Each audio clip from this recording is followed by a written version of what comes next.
Hey there, garden friends. It's Heather at Bush Poppy Farm. Welcome to the greenhouse.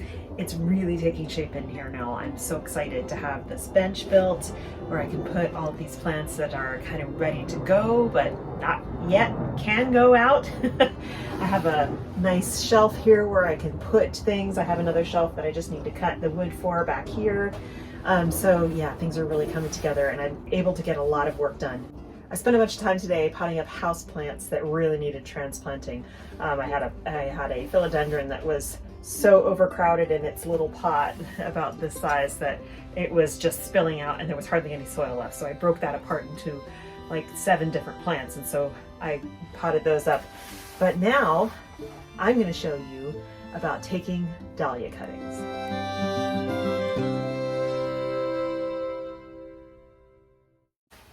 If you've already subscribed to the channel, thank you so very much. I really appreciate it.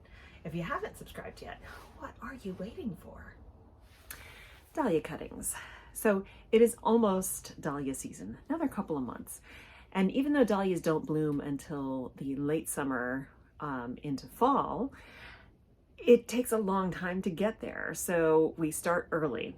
Now, I think I've spoken before that I'm in a zone 9B and I'm going to make my dahlias perennial this year. I'm going to plant them in a permanent bed and they're just going to stay there. I'm not going to dig them up in the fall anymore, and I'm going to, we'll protect them really well, cover them and make sure that they're safe over the winter. But then I'll actually have a jump on the following season, because they will be ready to go faster than those that I put in the ground every year when it's safe to do so. So before I plant all those tubers for the last time, I am going to take cuttings of a number of them so that I can multiply my stock through cuttings. So you can multiply your stock of dahlias in a couple of ways. One is through tubers, right? We all know that if you plant a single tuber, let's say you plant this tuber in the ground, over the course of the season it will multiply, and when you dig it up in the fall it will have multiple tubers coming off of where there used to be just one. So that's a way to expand your stock of dahlias. Another way is by creating and taking cuttings. And so the way you do that is you pot up your tubers. See what I've done here? Early. I did these in January, late January. It takes many weeks, so you have to be very patient. And this is how you know for sure if you have viable tubers, which is kind of nice to know before you stick them in the ground. So this one right here is probably not going to produce anything. I wasn't positive that it had an eye on it, and so far it's kind of the only tuber I have that doesn't have a sprout coming out. So you can see right here, this guy is sprouting just great out of here, and this little one down here also has a sprout coming out of it, right? So over here on the table, I have a whole collection of dahlias that are all pre-sprouted. Now, not all of them are ready to be to have cuttings taken yet, because some of them I want the cuttings, the sprouts to get a little bit longer. But I am going to take a few today. So these ones that are up front, I'm going to take cuttings of these and stick them into soil. So with these little sprouts, we're going to slice them away from the tuber and try to take a tiny bit of the tuber with them. And we're going to pot them up into individual pots with a little bit of potting soil and a lot of perlite, because we want this to be very free draining, lots of oxygen. Otherwise the little sprout will not develop roots, it'll just rot. So, this works pretty well, but sometimes it's just the luck of the draw. So, I figure no harm, no foul. I'm trying it this year, and they'll either take or they won't. But what I do know is that all of these tubers are viable. I can still put those in the ground after I take cuttings. So let's show you how we pot these up. Like I said, the mix that I'm putting together here is potting soil, just a regular potting soil with some things I do. There are some worm castings in here with a lot of perlite so that it stays light and fluffy and doesn't get too tight around the new plants in here. So we're just going to fill up a container. Okay. Now we need to take cuttings. So this, maybe we'll do this one first. Oh, I better yet this guy. Easier to see. So you want a very sharp knife. I have one right here. This knife has already been disinfected with some alcohol. And what we're gonna do, and make sure you can see this. And I'm gonna have to try to do it with one hand, so hang tight. Okay, so like I said, I'm gonna try to do this with one hand. You see the sprout here is coming right out of the top of this tuber, just above the neck. So I'm gonna cut the sprout off and I'm going to try to take a tiny bit of the tuber with it. Okay, so I'm just going to take this cutting, try not to cut myself. There we go. Okay, so here's the cutting. Now I'm going to strip away these bottom leaves because we don't want this cutting to have to work really hard to hydrate a lot of leaves. Okay. So now I'm going to take a pencil. I can get my pencil here. Take a pencil and I'm going to dig a little hole. Okay. And then over here I have rooting powder. Now some people use this, some people don't. I err on the side of caution and I do use it. So what you do is you just dip the end of the cutting in the rooting powder. See? And then you stick it down. The reason you dig the hole with the pencil is so that the rooting powder doesn't slide off of the cutting when you pop it in. So that variety was Irish Glow, and I already have a tag here. I'm going to put multiple varieties in the same pot so that I don't waste a whole pot. One thing that you might wonder is, why did I put it right up against the back? Well, that actually encourages a lot of spreading out of roots because they hit the side wall and they go sideways.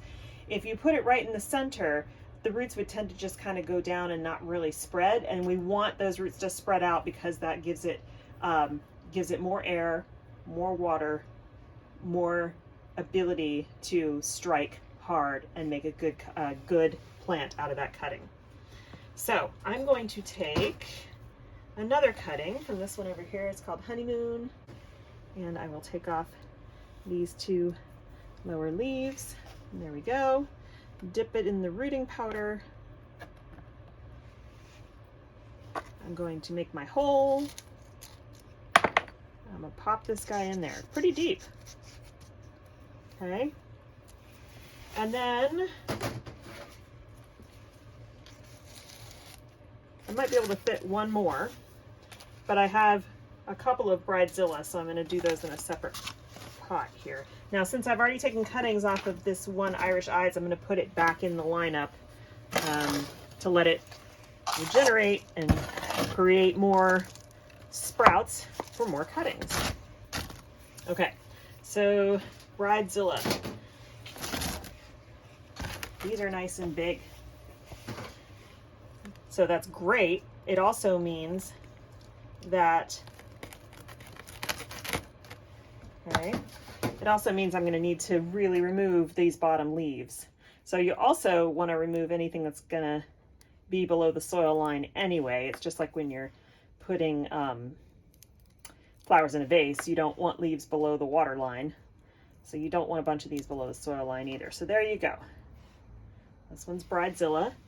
Dipping it in the rooting hormone. Using my pencil to make a hole. Popping that guy in there. And then this is a little short. I'm going to wait on that one. This one, I think, yeah, I'm going to take this one. All right. And again, I'm trying to get a tiny bit of the tuber on the end there. Taking off the leaves. Dipping in the rooting hormone. And popping it in the pot. And of course, don't forget to label, so that, because they don't, I mean, they all look the same, right? You want to make sure that you label. So now I'm going to put this pot back to continue to grow more cuttings. So that's how you do it. That's how you take dahlia cuttings. That's actually how you take any soft cuttings. And I will be doing more and more of that as the season goes on.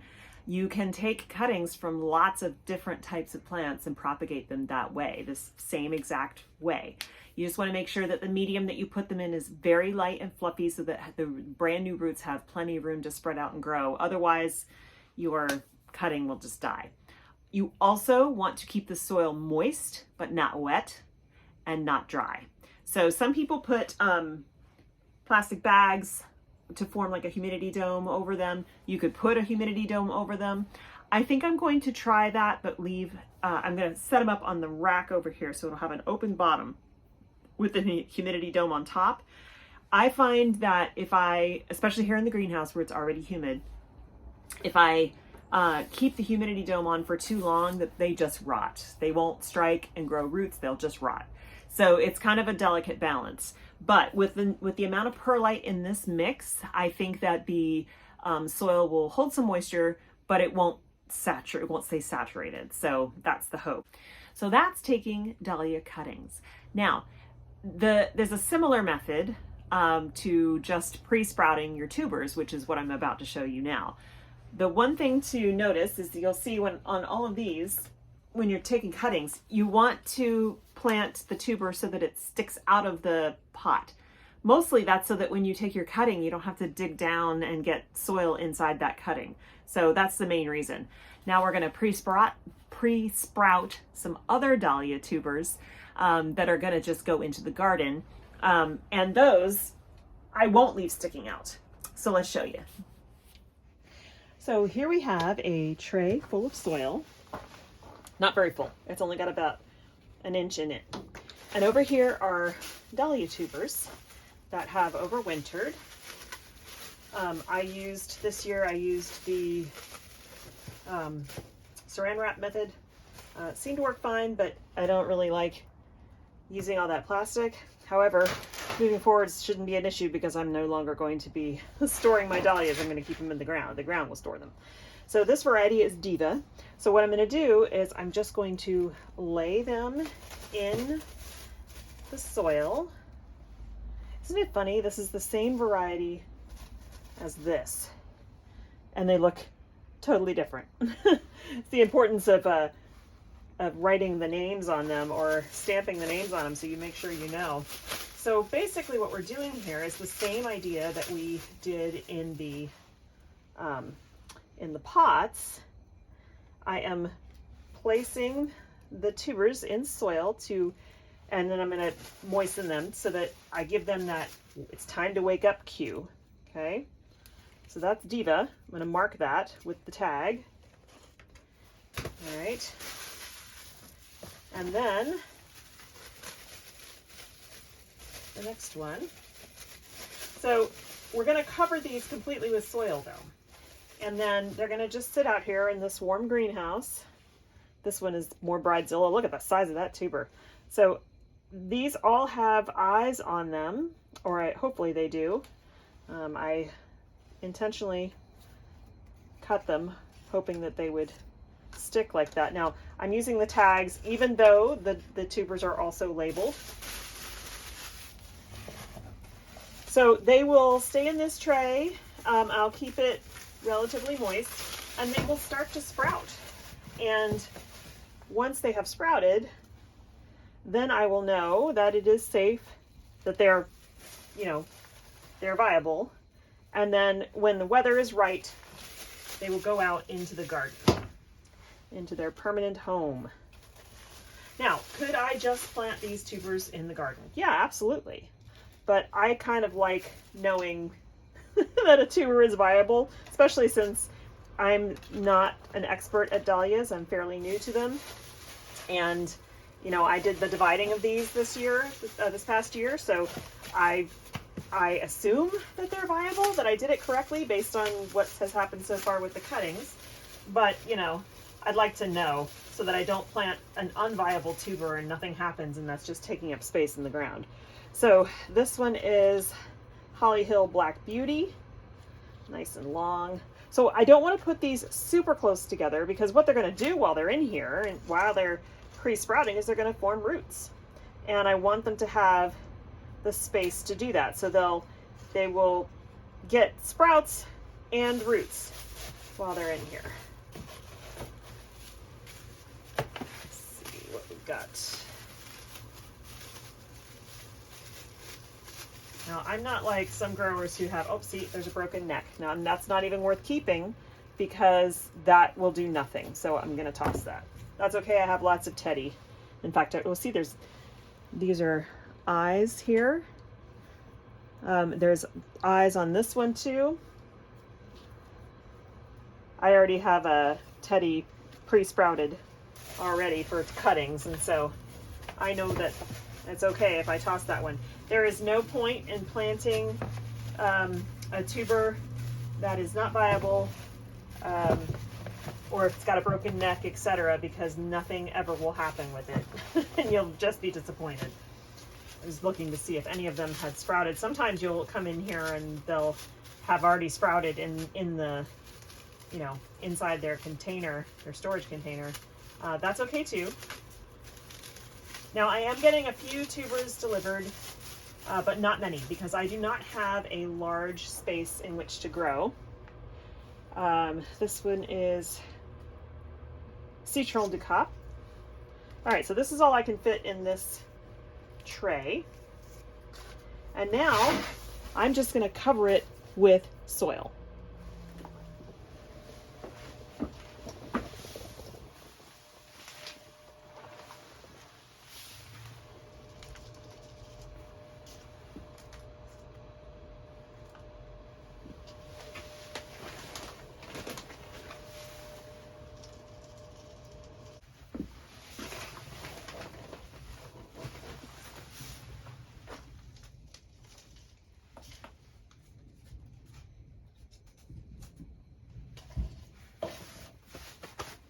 So that's it. That's all it takes. Cover them with some soil. I'm going to wet it down, not super saturated again, because I don't want the tubers to rot. All of these tubers were in great shape. They weren't soft and mushy. They weren't dried out. They were perfect. So, I mean, I would say that saran wrap method actually worked really, really well. A lot of other people store theirs in vermiculite or in sawdust or something like that, but this method worked well. I won't have to use it again, but just so you know.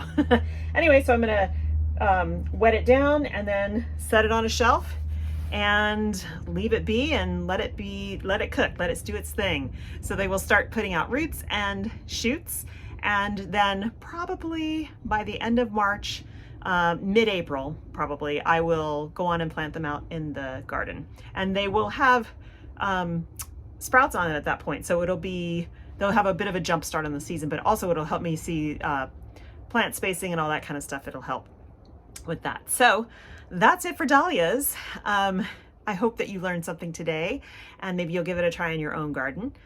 Thank you so much for watching. Have a wonderful evening and I'll see you in the next one. Bye.